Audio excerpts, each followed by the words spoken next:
अस्सलाम वालेकुम रहमतुल्लाहि व बरकातुहू। आप देख रहे हैं टॉप 10 विद GNM और मैं हूं गुलाम नबी मदनी। दुनिया भर से आज की 10 बड़ी और इंतहाई अहम खबरें जिन पर आज हम बात कर रहे हैं। नाज़रीन किराम, आज 5 जुलाई 2020 है और आज दिन है इतवार का। ये टॉप 10 विद GNM का शाम का बुलेटिन है। खबरों का सिलसिला शुरू कर लेते हैं। जो आज की पहली बड़ी खबर है ये पाकिस्तान से है। पाकिस्तान के अंदर भारत, इसराइल और अमेरिका ने एक भयानक मंसूबा बनाया है जो पाकिस्तान के खुफिया इदारों ने पकड़ लिया है। चीन और भारत के मबैन जो कुछ तनाज़ा चल रहा है इसको ख़त्म करवाने के लिए इसराइल ने और अमेरिका ने भारत को मशवरा दिया है कि वो पाकिस्तान के गिलगित बल्तिस्तान पर, आज़ाद कश्मीर पर हमला कर दे और सी पैक का जो मरकज़ है या मरकज़ी जो रूट है जहाँ से सी पैक गुजरेगा गिलगित बल्तिस्तान, वहाँ उसको ख़राब कर दिया जाए और चाइना यूँ अपनी फ़ौजें पीछे ले जाएगा और तवज्जो चाइना की गिलगित बल्तिस्तान और सी पैक को बचाने की तरफ हो जाएगी। यही वजह है नाज़रीन किराम, पाकिस्तान के खुफिया इदारों का गुज़श्ता रोज़ एक इंतहाई अहम इजलास हुआ है। पाकिस्तान के वज़ीर आज़म इमरान खान भी उसमें शामिल थे। उसमें यह कहा गया है, फैसला किया गया है कि जितनी भी साजिशें हैं सी पैक के ख़िलाफ़ उनको ख़त्म किया जाएगा और फौरी तौर पर सी पैक को मुकम्मल किया जाएगा और इस मंसूबे पर जितना जल्दी हो सके अमल किया जाएगा। यही वजह है नाज़रीन किराम, हमारी इतलात ये हैं कि सी पैक जितने भी मंसूबे हैं उन पर काम तेज़ कर दिया गया है और बर वक्त गवादर पोर्ट को सी पैक के तमाम मंसूबों को मुकम्मल किया जाएगा। इस हवाले से जो पाकिस्तान के आर्मी के साबिक जो जनरल रहे हैं, जनरल आसिम बाजवा, उन्होंने इस हवाले से लिखा भी है कि वो बहुत जल्द सी पैक के बाकी मानदा मंसूबों की कामयाबी का ऐलान करेंगे। नाज़रीन किराम, भारत, इसराइल, अमरीका पाकिस्तान के इस मंसूबे के इसलिए ख़िलाफ़ हैं क्योंकि उन्हें पता है कि अगर सी पैक गवादर पोर्ट फ़ाल हो गई तो इसका मतलब है कि चाइना को बराह रास्त बहीरा अरब के अंदर या बहीरा हिंद के अंदर उसको एक्सेस हो जाएगी, रसाई हो जाएगी और जो कुछ चाइना को थाईलैंड, नेपाल या जनूबी चाइना का जो समुद्री इलाका है जहाँ पर आजकल चीन और अमेरिका के दरमियान तनाज़ा भी चल रहा है, जंगी मशक़ें चल रही हैं, अमेरिका ने जंगी बहरी जहाज़ भी भेजे हैं, तो वहाँ इतना जो लंबा प्रोसेस है, लंबा जो रूट है, उसके ज़रिए से चीन को नहीं जाना पड़ेगा। तो चीन यूँ दुनिया के अंदर एक तरह से अपने वर्ल्ड ऑर्डर को मज़ीद मुस्तहकम कर लेगा और चीन को रोकना है तो सी पैक को ख़त्म करना है और ग्वादर पोर्ट से सी पैक चाइना को निकालना है। यही वजह है नाज़रीन किराम, अब लद्दाख का जो मामला है वो गिलगित बल्तिस्तान, आज़ाद कश्मीर और सी पैक की तरफ उसको तब्दील किया जा रहा है। लेकिन नाज़रीन किराम, पाकिस्तान के सलामती के इदारे और पाकिस्तान की फ़ौज और हुकूमत और आवाम पाकिस्तान के इस तारीख़ी मनसूबे को मुकम्मल करने के लिए मुत्तफ़िक हैं, मुत्तहिद हैं, इसलिए दुश्मन की साजिश कभी भी कामयाब नहीं हो पाएगी। आगे बढ़े नाज़रीन किराम, जो आज की दूसरी बड़ी खबर है यह पाकिस्तान और कुवैत के ताल्लुकात के हवाले से है।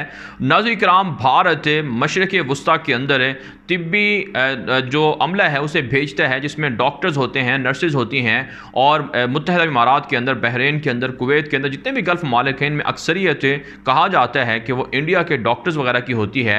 लेकिन इंडिया के जो हिंदू डॉक्टर होते हैं वो इस कदर तास्सुब पसंद हैं कि उन्होंने गुज़श्ता चंद अरसे पहले हमने भी आपको खबर दी थी और वीडियो भी वायरल हुई थी जिसमें देखा जा सकता है कि हिंदू डॉक्टरों ने कहा है कि कोरोना वबा आ चुकी है, जो कुछ भी है, और जितने भी गल्फ़ के अंदर डॉक्टर्स हैं हिंदू, उनको चाहिए कि वो जो मुसलमान होते हैं, पेशेंट होते हैं, मरीज़ होते हैं, उनका इलाज अच्छे तरीके से ना करें और उनको मार दें, उनके साथ जो जहर के इंजेक्शन हैं वो वगैरह लगा दिए जाएं। तो ये वीडियो, ये खबर वायरल हुई थी। अब नाज़रीन किराम, गल्फ़ के अंदर से इंडिया के डॉक्टरों को निकालने का सिलसिला शुरू हो चुका है। उसके मुतबादल के तौर पर पाकिस्तान के मुसलमान डॉक्टरों को लिया जा रहा है। कुवैत के साथ पाकिस्तान ने पहली मरतबा एग्रीमेंट कर लिया है जिसमें पाकिस्तान से दर्जनों डॉक्टर जो हैं वो कुवैत जाएंगे और वहाँ के जो तिब्बी अमला है उसकी जो ज़रूरियात हैं, जो सेहत की सहूलियात हैं और या सेहत की जो ज़रूरियात हैं उसको पूरा किया जाएगा। इसी तरह से कतर, बहरीन, मुत्तहिदा इमारात, सऊदी अरब और दीगर मुल्कों के साथ भी पाकिस्तान के जो माहिर तजर्बाकार डॉक्टर्स हैं उनको मंगवाने का सिलसिला बहुत जल्द शुरू हो रहा है। नाज़रीन किराम, गल्फ़ से हिंदुओं को निकालना, बिलखुसूस जो RSS से मुंसलिक हैं या BJP से मुंसलिक हैं, उनको निकालना ज़रूरी है क्योंकि ये ना सिर्फ वहाँ की सलामती के लिए ख़तरा है बल्कि वहाँ के मुसलमानों के लिए भी बहुत बड़ा ख़तरा है। आगे बढ़ लेते हैं नाज़रीन किराम, जो आज की तीसरी बड़ी खबर है ये चीन और भारत के मबैन जारी लद्दाख के अंदर तनाज़े के हवाले से है। नाज़रीन किराम, चाइना ने लद्दाख के बाद अब रफ्ता रफ्ता भारत की दीगर जो रियासतें हैं या सरहदी इलाके हैं वहाँ पर मूवमेंट शुरू कर दी है। भूटान से मुत्तसिला भारत की सरहद पर चाइना अपनी फ़ौजें बढ़ा रहा है। इससे पहले नेपाल के साथ जो सरहद मुत्तसिल है भारत की, वहाँ पर भी चाइना अपना फोकस किए हुए है और हम आपको पहले भी बता चुके हैं कि जो सिलीगुड़ी कॉरिडोर है जहाँ से भारत का रास्ता मिलता है 8 मशरक़ी रियासतों तक, उस पर भी चाइना फोकस किए हुए है, तवज्जो उसी तरफ है और चाइना की कोशिश है कि किसी तरह से इस अहम पॉइंट पर कब्ज़ा करके भारत का जो राब्ता है वो 8 रियासतों से तोड़कर चाइना उस पर कब्ज़ा कर ले। यही वजह नाज़रीन किराम जो आज की ताज़ा तरीन इतलात सामने आ रही हैं कि भूटान के करीब जो सरहद मुत्तसिल है भारत के साथ, वहाँ पर चाइना अपनी फ़ौजें बढ़ाना शुरू कर दी हैं और लद्दाख के अंदर भी इस वक्त दोनों अतराफ से जंगी साजो सामान और पेट्रोलिंग और मशकों में इजाफा हो रहा है, जो आने वाले दिनों में एक बड़ी जंग की तरफ इशारा कर रहे हैं। और आप समझ सकते हैं कि चाइना की जो तैयारियां हैं, चाइना जो अपने अहदाफ और मकासद लिए हुए है वो बहुत बड़े हैं और 90,000 मुरब्बा किलोमीटर इलाका चाइना ने वापस लेना है भारत से, और इसी तरह से 8 रियासतों पर जिनमें अरुणाचल प्रदेश सर फहरिस्त है उस पर चाइना अपना कब्जा ज़रूर करेगा ताकि हमेशा हमेशा के लिए भारत के साथ जो झगड़ा है वो ख़त्म हो जाए। आगे बढ़ते हैं काम जो आज की चौथी बड़ी खबर है ये भारत से है। भारत के अंदर खालिस्तान तहरीक उरूज पर है और भारत के अंदर खालिस्तान तहरीक से मुंसलिक लोगों ने रजिस्ट्रेशन करवाना शुरू कर दी है। इस साल नवंबर के अंदर खालिस्तान तहरीक के हवाले से रेफरेंडम होने जा रहा है जिसमें भारत के अंदर मौजूद या दुनिया भर के अंदर मौजूद जहां कहीं भी सिख कम्युनिटी के लोग हैं वो वोटिंग करेंगे, रेफरेंडम में हिस्सा लेंगे और दुनिया को बताएंगे कि भारत के अंदर वो खालिस्तान एक रियासत बनाना चाहते हैं, एक मुल्क बनाना चाहते हैं, सिखों का अपना मुल्क होगा। इसके लिए नाज़रीन किराम 40 के करीब वेबसाइट्स भारत ने बंद कर दी हैं। खालिस्तान तहरीक के खिलाफ ऑपरेशन तेज़ कर दिया गया है। खुफिया इदारे मुतहर्रिक हो चुके हैं। जहाँ कहीं भी किसी भी शख्स के बारे में पता चलता है कि वो खालिस्तान तहरीक से मुंसलिक है या रेफरेंडम या वोटिंग के लिए नारे लगा रहा है या पोस्टर छपवा कर लगवाए जा रहे हैं या ऑनलाइन रजिस्ट्रेशन करवाई जा रही है, सोशल मीडिया पर इसी तरह से कंपेन चलाई जा रही है, उन सबको गिरफ्तार किया जा रहा है। और भारत की जानिब से आज कहा गया है कि 40 के करीब वेबसाइट्स को बंद कर दिया गया है जिनमें रेफरेंडम के हवाले से रजिस्ट्रेशन जारी थी। दुनिया के अंदर अपने आप को जमहूरियत का चैंपियन कहलाने वाला मुल्क भारत, उसका ये हाल है कि वहाँ आज़ादी इजहार राय को छुपाया जाता है। कश्मीर के मुसलमान या कश्मीर के जो लोग हैं वो रेफरेंडम का मुतालबा कर रहे हैं गुज़श्ता 70-72 सालों से, आज तक उनको मौका नहीं दिया गया। और अब खालिस्तान के लोग जब अपने लिए रेफरेंडम करवा रहे हैं तो भारत को ख़तरा लाहिक है कि इस तरह से लोग या उनकी रियासतें टूट जाएंगी। हम आपको पहले बता चुके हैं नाज़रीन किराम कि भारत की 18 रियासतें भारत से टूटेंगी और ये भारत की रियासतें जब टूटेंगी तो भारत टुकड़े टुकड़े होगा और मोदी के होते हुए हमें यह सब कुछ होता हुआ नज़र आ रहा है। आगे बढ़ लेते हैं नाज़रीन किराम जो आज की 5वीं बड़ी खबर है ये अफ़गानिस्तान से है। अफ़गानिस्तान के अंदर तालिबान अमेरिका के मबैन एग्रीमेंट हुआ था कि 5,000 कैदियों को रिहा किया जाना है, लेकिन नाज़रीन किराम आज काबुल इंतज़ामिया की जानिब से एक ताज़ा बयान सामने आया है जिसमें कहा गया है कि काबुल इंतज़ामिया तालिबान के 500 के लगभग ख़तरनाक कैदियों को रिहा नहीं करेगी, उन पर संगीन नौइयत के जराइम हैं या इल्ज़ामात हैं और उनको रिहा नहीं किया जाएगा।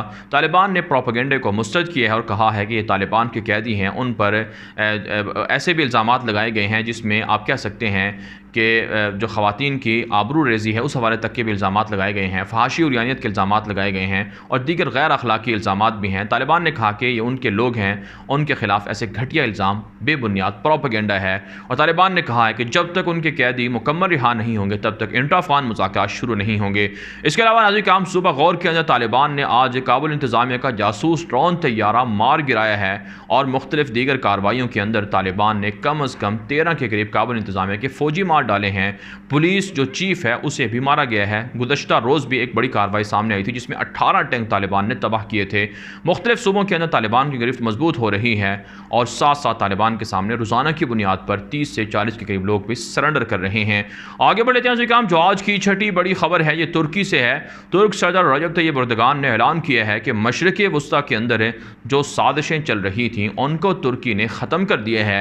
शाम की जंग शुरू की गई, हदफ तुर्की था, लेकिन तुर्की ने शाम के अंदर बर वक्त पेशकदमी की और वहाँ दुश्मनों को तबाह कर दिया है। उन्होंने कहा कि मशरिक़ वस्ता की तक़सीम, फ़लस्तीन या दीगर मुसलमान मुल्कों को तोड़ने, उन पर कब्ज़ा करने के लिए जो जो इस्तेमारी साजिशें थीं उन सब को तुर्की ने नाकाम बनाया है और आइंदा तुर्की इसी तरह साजिशों को नाकाम बनाता रहेगा।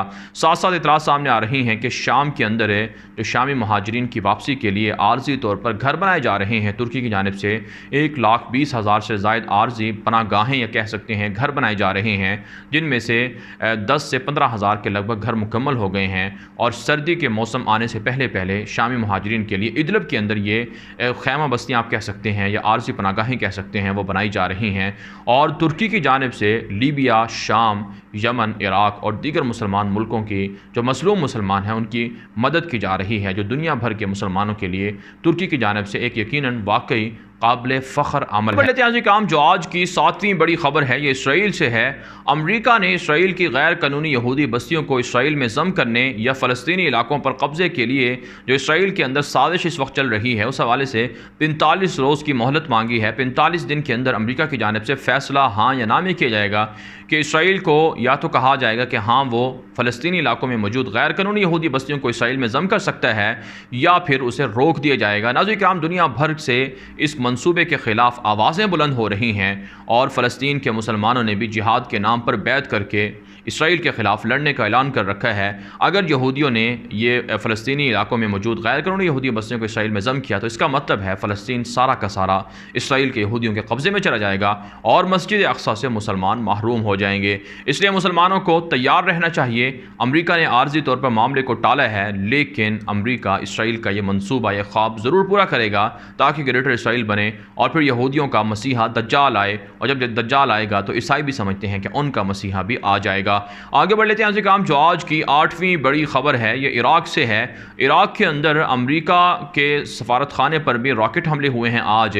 इसके अलावा नाज़रीन किराम, आज इराक की जानिब से मुश्ताइल लोगों ने सऊदी अरब का जो कौंसल खाना है उस पर चढ़ाई की भी कोशिश की है, क्योंकि मुश्ताइल लोगों का इल्ज़ाम था कि दरअसल अली सिस्तानी जो इराक के एक मशहूर मजहबी शख्स हैं और बहुत बड़ा उनका नाम है, उनके बारे में ऐसा गैर अखलाकी कार्टून या खाका शाया किया गया है सऊदी अरब के अखबार शर्क़ुल औसत के अंदर है। इसलिए वो एहतजाज और मुज़ाहरा कर रहे थे और इस नतीजे में पुलिस और मुजाहिदीन के दरमियान झड़प भी हुई है मुश्ताइल लोगों के दरमियान, जिसमें 8 के करीब लोग ज़ख्मी हुए हैं। नाज़रीन काम, इससे पहले ईरान के अंदर सऊदी एम्बेसी को जलाया गया था और अब इराक के अंदर आर्जी तौर पर, बल्कि अभी चंद अरसे पहले ही वो कौंसल खाना खोला गया है, उसको भी ख़त्म करने की या बंद करने की वो कोशिश हो रही है। कहा जाता है इसके पीछे भी जो ईरान के हिमायत याफ्ता या ईरान नवाज लोग हैं वो हो सकते हैं।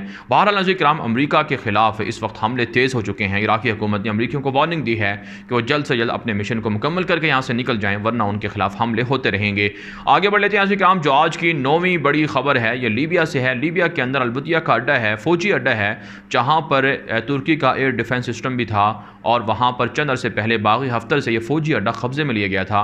रात के वहाँ पर अजनबी तैयारों ने बमबारी की है, जिसमें वहाँ तुर्क एयर डिफेंस सिस्टम को तबाह करने का दावा किया गया है और भारी जो जंगी साजो सामान है उसे भी तबाह कर दिया गया है। इस हवाले से नाज़रीन किराम, तुर्की ने कहा है कि ये अजनबी तैयारे या तो रूस के हो सकते हैं या फिर फ़्रांस और इसराइल के हो सकते हैं। बागी हफ्तर के ख़िलाफ़ लीबिया की मुंतखब हुकूमत के साथ मिलकर तुर्की अपनी पेशकदमी जारी रखेगा। आगे बढ़ लेते हैं काम, जो आज की 10वीं बड़ी खबर है ये सऊदी अरब से है। सऊदी अरब के बादशाह शाह सलमान ने दुनिया भर से आए हुए जो तारकीन वतन हैं जो सऊदी अरब के अंदर मुकीम होते हैं या काम करते हैं उनके लिए एक बड़ी खुशखबरी का ऐलान किया है, जिसमें जो वहाँ पर मौजूद ऐसे लोग जिनके इकामे ख़त्म हो गए हैं तो उनके लिए 3-3 माह तक के आर्जी तौर पर उन्हें मुफ्त में रिन्यू कर दिया गया है। इसके अलावा दुनिया भर के अंदर से आए हुए जो मुकीमीन होते हैं अपने अपने घरों को वापस जा चुके होते हैं छुट्टियों पर, तो उनकी छुट्टियों की भी फ़ीसें होती हैं तो उसमें भी रिलीफ़ दिया गया है और 3 महीने तक जिनका खरूज ओहदा छुट्टियों का आने जाने का जो होता है